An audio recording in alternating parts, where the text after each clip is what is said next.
Hi hello friends, welcome to Vinu Garden.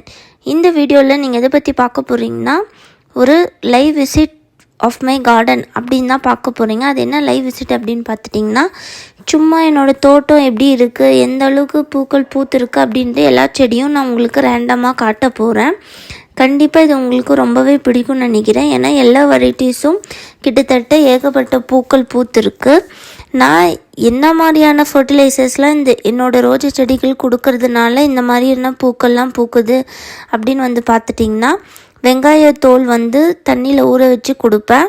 அதுக்கப்புறம் வாழைப்பழத்தோல் தண்ணியில் ஊற வச்சு கொடுப்பேன். அப்படி இல்லாட்டி அரைச்சி கூட நீங்கள் பவுடர் ஆக்கி தண்ணியில் கரைச்சி கொடுக்கலாம். முட்டை ஓட அரைச்சி போடுங்க.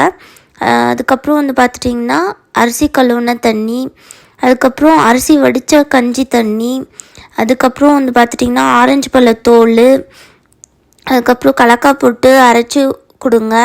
அதுக்கப்புறம் பார்த்துட்டிங்கன்னா டீ தூள், அப்புறம் தனியா அரைச்சி போடுங்க, அப்புறம் வெந்தயம் அரைச்சி கொடுங்க. இந்த மாதிரி ஏகப்பட்டது சொல்லிகிட்டே போகலாம். இப்படி நான் டெய்லியும் ஷெட்யூல் பண்ணி ஒரு 2 நாளைக்கு ஒருக்கா ஒரு ஃபர்டிலைசர் அப்படின்னு கொடுத்துட்டு வந்துகிட்டே இருக்கேன். இது தாண்டி நர்சரியில் பார்த்துட்டிங்கன்னா டிஏபியும் கொடுப்பாங்க. கெமிக்கல்ஸ் வேண்டாம், நாங்கள் ஆர்கானிக்காகவே கொடுக்குறோன்றவங்க இந்த ஆர்கானிக் ஃபர்டிலைசர்ஸை யூஸ் பண்ணிக்கோங்க. அப்படி இல்லை எனக்கு இன்ஸ்டண்ட்டாகவே ரிசல்ட் கிடைக்கணும் அப்படின்னு நினைக்கிறவங்க டிஏபி கூட கொடுக்கலாம். ஆனால் டிஏபி பொறுத்த வரையில் கம்மி அளவில் கொடுங்க, இல்லைன்னா செடி கருகி போயிடும். வேர் சுற்றி கொடுக்காம சுற்றிலும் வேரை தாண்டி சுற்றிலும் கொடுங்க டிஏபியை மட்டும். மீதியெல்லாம் நீங்கள் லிக்விட் முறையிலையும் கொடுக்கலாம், இல்லை பவுடர் முறையிலையும் கொடுக்கலாம். ஆனால் எந்த மாதிரியான ஃபர்டிலைசர்ஸ் நீங்கள் கொடுத்தாலுமே தண்ணி நல்லா கொடுத்துடணும். செடிக்கு ஃபர்டிலைசர்ஸ் கொடுத்த உடனே நீங்கள் தண்ணியை கம்மியாக கொடுத்துட்டிங்கன்னா செடி காஞ்சி போகிற நிலைமை ஆகிடும். அதனால் அதை மட்டும் நீங்கள் கரெக்டாக பார்த்துக்கோங்க. ஃபர்டிலைசர்ஸ் கொடுத்த உடனே மறக்காமல் நிறைய தண்ணி கொடுங்க ரோஜா செடிகளுக்கு. என்கிட்ட பார்த்துட்டிங்கன்னா ஒரு 70+ கலெக்ஷன்ஸ் நான் வச்சுருக்கேன். எல்லாமே டெரஸில் தான் வச்சுருக்கேன். அதுக்கு ஸ்டாண்டு வச்சுருக்கேன். அப்படியே டெரஸில் வைக்காதீங்க. ஏன்னா அதோட ஈரப்பதம் டெரஸில் ஊற டெரஸ்க்கு தான் கொஞ்சம் டேஞ்சர் ஆகிடும். அதனால் நீங்கள் மேக்ஸிமம் ஸ்டாண்டு வச்சு செடிகளை வைக்க பாருங்கள்.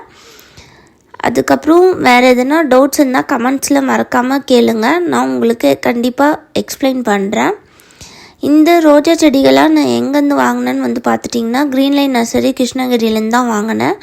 அவங்கக்கிட்டேருந்து எம்எஸ்எஸ் பார்சல் சர்வீஸ் மூலியமாக தான் வாங்கினேன். வித்து சாயிலோடு தான் நான் வாங்கினேன். அதனால் என்னோடய பிளான்ட்ஸ் எல்லாமே இப்போ ஹெல்த்தியாகவே வளர்ந்துட்டு வருது. ஆனால் அவங்கக்கிட்ட நான் வாங்கும் போது சின்ன செடியாக தான் வாங்கினேன். கிட்டத்தட்ட நான் கொடுத்த ஃபர்டிலைசர்ஸ் மூலியமாக தான் இந்த அளவுக்கு ஒரு பெரிய க்ரோத் என்னால் பார்க்க முடியுது. மறக்காமல் சின்ன டிப்ஸுமே நான் என்னோடய சேனலில் போஸ்ட் பண்ணுறதை நீங்கள் ஃபாலோ பண்ணினாவே உங்களோட ரோஜா செடி இந்த மாதிரி ஹெல்த்தியாகவே நல்லாவே பூக்கும். அதனால் உங்களுக்கு எந்த டவுட்ஸ் இருந்தாலும் மறக்காமல் கமெண்ட் பாக்ஸில் கேளுங்க, நான் கண்டிப்பாக எக்ஸ்பிளைன் பண்ணுவேன். உங்கள் ஃப்ரெண்ட்ஸ் யாராவது ரோஜா செடி வளர்க்குறாங்கன்னா இந்த வீடியோஸ் அப்படியே ஷேர் பண்ணியும் விடுங்க, அவங்களுக்கு யாருக்குன்னா யூஸ்ஃபுல்லாகவும் இருக்கும். அதுக்கப்புறம் இந்த வீடியோ நான் சொல்லியிருக்க எல்லா முக்கியமான தகவல்களும் உங்களுக்கு இன்ஃபர்மேட்டிவாக இருக்கும்னு நான் நம்புகிறேன். அப்படி இன்ஃபர்மேட்டிவாக இருந்தால் மறக்காமல் லைக் ஷேர் கமெண்ட் பண்ணுங்கள்.